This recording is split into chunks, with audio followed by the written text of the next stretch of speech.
The Voice in the Bones by Thomas Ligotti.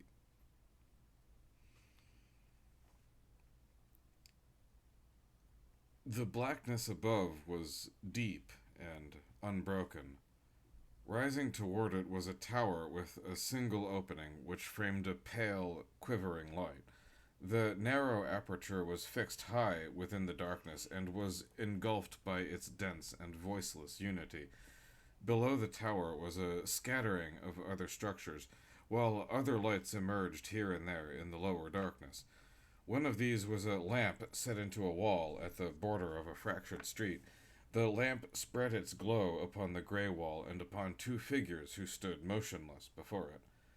No color in their tight, unblemished faces, no sign of breath under the dark covering of their forms, simple beings with long fingers and empty eyes. Yet their gaze was clearly focused on a building across that vacant street, rigidly directed toward a certain window there. Every so often someone would peer out along the very edge of that window, though he never looked for more than a moment before retreating out of sight. And he occupied a room where everything seemed to tremble with shadows. The shadows moved slowly, obscuring so many of the objects within the room and appearing to change the outlines of the simplest furnishings. The room itself became altered in its dimensions. Over the course of slow transformations, it pushed outward into a great abyss and squeezed inward to create a maze of strange black turnings. Every shape was imposing itself on another shape, breeding a chaos of overlapping patterns. The occupant of the room remained on his guard in these surroundings. Now he saw something hiding inside a shadow moving along the woodwork by the window, using the shadow as a mask. He nudged his foot against the wall, which felt as if it softly gave way to his touch. But there was nothing in the shadow, or nothing any longer, and when he reached out slowly and pulled the dangling cord of a light, it was not illumination that filled the room, but a voice. "Mr. Ha-Ha!" It shrieked, echoing into many voices around him. "Ha-Ha!" repeated a similar voice. With lethargic caution, he slid toward the window and peeked around the casement. He could not imagine that those keen and jagged voices belonged to the two figures across the street. He had never seen them open their mouths when they called out to him with some improvised name. They only stood firm and watchful by the high, rough wall. He looked away. "Mr. Tick-Tock! Tick-Tock! Tick-Tock!" He took another step, an intensely sluggish effort, and stood centered in the window frame. Now they would see him, now they would know, but the ones who had been so patient in their vigil had abandoned the scene, and shadows merged with fading echoes in the room.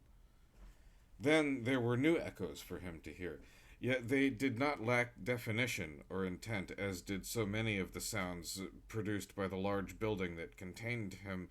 A dull, drawn-out crash or a brief crackling might come from anywhere without giving up its origin or identity.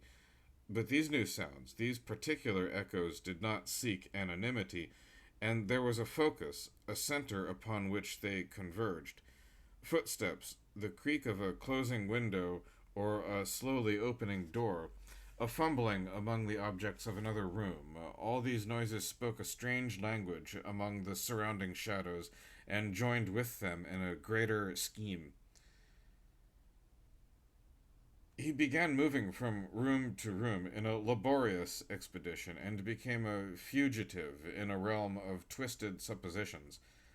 A window might allow some glaze of illumination, a glassy luminescence, but he was often confused by certain deviations in the design of these rooms.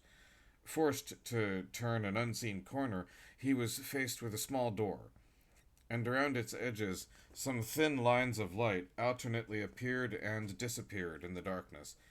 He opened the door. On the other side was a long, low corridor with a row of small lamps that together blinked on and off along either wall. He stood and stared, for it seemed that something came into being during the intervals of darkness in the corner, a swarm of obscure shapes that were but imperfectly dispersed by the returning light, gnarled specters that somehow belonged to the very walls and reached out with their shapeless limbs. He crouched and then crossed his arms upon his chest so that his body would not touch anything which need not be touched. When the light next filled the corridor, he ran across the floor and felt himself being thrust forward, strangely propelled by a power which was not his own and which he could not control. A railing caught him before he plunged down a stairwell, reaching into the blackness below. Yeah, these flights of stairs, which from above described a perfect vertical shaft, soon began to wander. They led him into unfamiliar regions of the building without offering a means of escape, only of retreat. And when he paused a moment to survey the dark and doorless world around him, he heard the echoing voices. "Mr. Fizzle," they shouted at him in unison. He proceeded to descend the stairway and resigned himself to whatever destination it would lead him, always moving with that irresistible rapidity which had possessed his body and confused his thoughts. The echoes of other footsteps were now in pursuit. They appeared to catch up to him as small and barely visible objects, soft and irregular spheres that tumbled past him on the stairs and then faded before his eyes. Soon the others would be able to see him. Soon they would reach him.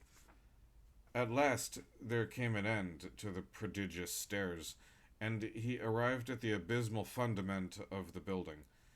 The ground upon which he now stood seemed to be of raw clay, cold and tallowy. Ahead of him was a crude passage, nearly a tunnel, which dripped with something that gave off a grayish glow, and there were other passages and also doors within the damp walls.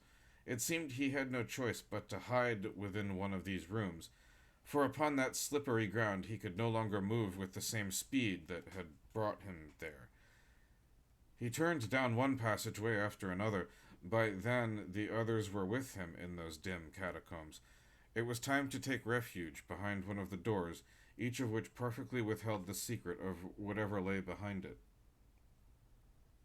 The room in which he closed himself was lit by a dimmer light than that of the passages outside. It was an oily and erratic illumination, which seemed to emerge from thick pools and patches of corruption that mottled the greasy clay of the floor. An atmosphere of filth and decay occupied the room, a rank presence that was the soul of slaughter. Indefinite in its dimensions, the chamber seemed to be a place of disposal for a kind of fleshy refuse. He was about to seek a more tolerable sanctuary when two figures stepped out of some dark recess within the room. "Mr. Thunt," one of them said without the slightest movement of his thin mouth. So it was not they who spoke, but something else which spoke through them, something which practiced a strange ventriloquism. When he turned to try and escape through the door, he found that it was stuck, jammed within its frame by shadows clogging its edges, oozing out like black suet. "Thunt, thunt, thunt," whispered the voices, approaching him.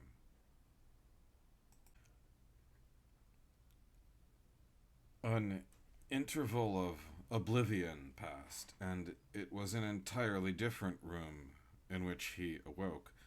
This was a small, bare cubicle lit only by a peculiar radiance, which shone through a narrow slot in the large, locked door. There were no windows in the room. The floor felt gritty and vaguely shifting, as if he were being supported by very loose sand. He lay against a wall in darkness, with only his thin legs projecting onto the strip of light cast upon the floor. A voice was whispering to him from somewhere. Slowly the words gained force, yet somehow they remained an abstract sound which merely flirted with messages, never really cohering. The voice seemed to be reaching him through the wall, for he was alone in that room, and still the tones were emphatic, even piercing, as if unaffected by the dulling interference of a barrier. Listen, the voice said. Are you listening now? I'm also a prisoner, but it is not the same for me. Things have changed in this place. I know that you wonder about those ones who brought you here and about other things. Are you listening? Someone made them, you know. He is the one who made them. He could do such things. And he did something else, something that he is still doing, for he could never truly perish. Things have changed since he came to this place. He came here with strange dreams, and things began to change. He hid himself here and practiced his dreams. Bones and shadows, are you listening? Pale bones and black shadows. And now he is gone, but he is not gone. I know my voice is not the same if you are listening. It is only an echo now. I have heard so many voices, and how could I not become their echo? The echo of dreams, dreams of bones and shadows together. Do you know the shadows I mean? They draw you toward them, they take you into their blackness. But that is where you would go. Something in the very bones reaches out to the shadows and their blackness. He dreamed about this, and he practiced this dream. The bones themselves are only pale shadows, the dust of shadows. Where they are gathered, so are shadows gathered there, and they are dreamed together. These dreams have not gone from this place. Everything is the subject of shadows. Everything serves them and their blackness. The bones are silent because the shadows have taken their voices. He dreamed about this. Now we are all servants of shadows, and they have taken voices from the bones to join with their blackness. The shadows have taken these voices now, and they are using them. Listen to my words. Things have changed, but everything continues as he dreamed it would be. Everything continues, but is not the same. And are you... But the words were interrupted when the door groaned and swung slowly toward him, flooding his cell with a confusing radiance. In the open doorway were two figures which stood lean and dark and without features against the flaring incandescence. Yet they were not hindered by the brilliance and moved toward him with a mechanical efficiency. They positioned themselves on either side of his slouching form, then lifted him easily off the floor. He struggled awkwardly, at last gripping one of their pale hands and pulling on it. The skin slipped back from the wrist and bunched up like a glove. Underneath was revealed a kind of stuffing, composed of pale chips and slivers that cohered within a thick black paste. They brought him out into the narrow circular corridor, where the brightness of a multitude of hanging lamps eliminated any suggestion of shadows. He noticed, as he clung in the grasp of the two servants, that the neighboring cell had its door wide open and was without an occupant. But when they began to proceed down the corridor, there appeared to be something that moved upon the wall of that vacant cell, evading the light. They passed other cells, all of whose doors were open, and all of which betrayed a stirring along the walls within that told him they were not wholly unoccupied. His wordless escorts now pushed him through a peaked doorway cut into the gray inner wall of the corridor. On the other side was a stone stairway which twisted through the heart of the prison. He climbed the stairs slowly and stiffly, with long-fingered hands guiding him, and now shadows appeared upon the bending wall, joining themselves into an unshapely creature, a chimerical guide that knew its way and led him to a place high above. There was no variation in the light around him, yet a sense of gradual darkening imposed itself on him with every ascending step. Now he was approaching some vast and massive source of the obscure, a great nexus of shadows, a birthplace and perhaps also a graveyard, where things without substance waited, a realm of first and final dreams. The stairs ended as they emerged through the floor at the center of a great room, and here a new species of illumination, A pale and grainy phosphorescence could be seen spreading throughout the open space around them. This strange light appeared to emanate from several transparent vessels which were shaped like urns and had been randomly positioned upon the floor or atop objects various in size.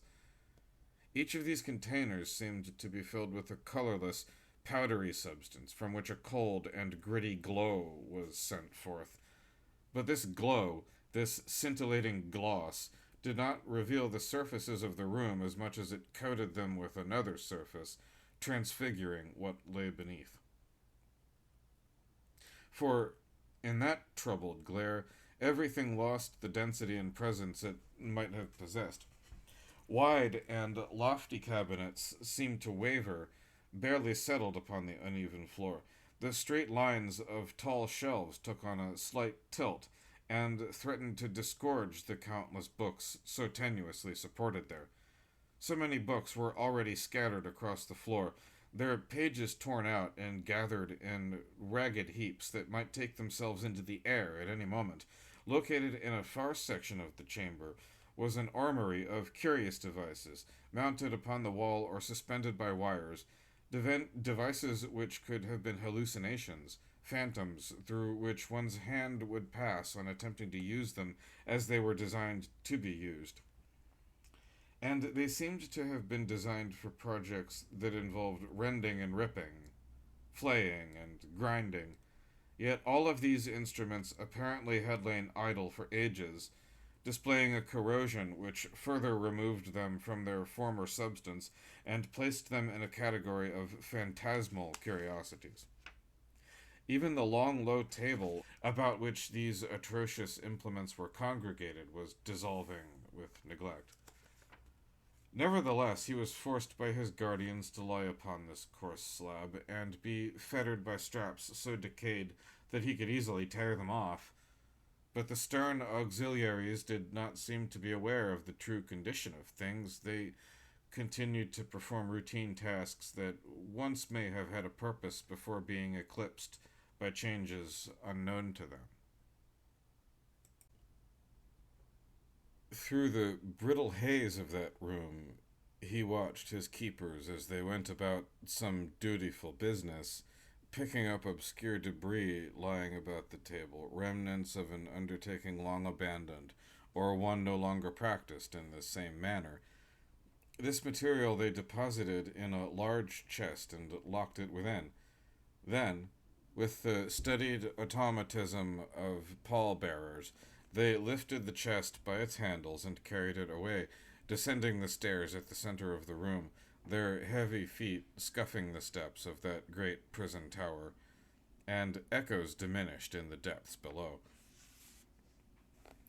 With the labored movements of a sleeper prematurely awakened, he turned himself from the table, and it was then he saw that the room was provided with a window, a single opening without glass, but so filled was this aperture with the blackness beyond that it seemed to be only a shadow painted upon the wall. He stepped slowly about the mounds of paper and other waste lying about the floor, careful of the deceptions of the room's fractured light, and leaned over the window's ledge. Far below he could see two tiny figures with a miniature box bobbing between them. They shrank further into the quiet distance and finally disappeared into one of those dark hulking structures which were crowded together along narrow streets. So alike were these buildings that he could not keep his fix on the one that they had entered, though he had his suspicions. Remaining at the window, he gazed into the great blackness above, which seemed to exert a strange magnetism, a tugging at the tower that rose so near to this mute and lightless firmament. After a few moments, he turned away from the window. Now he was alone, with nothing to hold him to that place. But as he moved toward the stairs to leave, he paused and scrutinized the piles of disjecta about him. Among this scattering of odds and ends, there appeared to be something like bones or pieces of bones, broken leavings of some enterprise that had taken place here, And there was also such an abundance of jettisoned paper, pages dark with scribbling and sloughed off in the chaos of composition. Yet as he studied with greater intentness this mass of wild marks, he began to receive a few splinters of its theme, to read the wreckage of an unknown adventure. He seemed to see phrases, incantations, formulae, and almost to hear them spoken by a shattered voice. The pact of bones and blackness, the voice declaimed to him. The collection of shadows, shadows binding bones, skeletons becoming shadows. And he came to understand other things. The land stripped of flesh, the reeking earth ripped clean and rising into the great blackness. This reverberant discourse had made him its student, imparting theories and practice. Bones pummeled into purity, parts turned to brilliant particles, the shadows seeded with the voice of skulls, the many voices within eternal blackness, the tenebrous harmony. At last he turned his eyes from these words that were not words. Trying to draw away from them, he stumbled toward the stairs, but the voice which spoke these things continued to speak to him. It then became many voices speaking. Things had already begun to change, and now the stairs descended only into blackness. A blackness that was rising into the room as a great shadow around him. Shadows and their blackness and the voices they possessed. The one who had dreamed of bones and shadows together, spoke in these voices and knew the name to speak, the name that would flay the flesh, the true name that called its bearer into the shadows as folds of blackness fell upon him and wrapped him in their shroud. Now they had summoned him, now he was with them. Things had changed, yet everything continued as before. And he cried out as the shadow sought his bones, and as he felt his bones reaching into the blackness. Yet it was no longer his own voice that sounded in the tower, but the echoing clamor of strange, shrieking multitudes.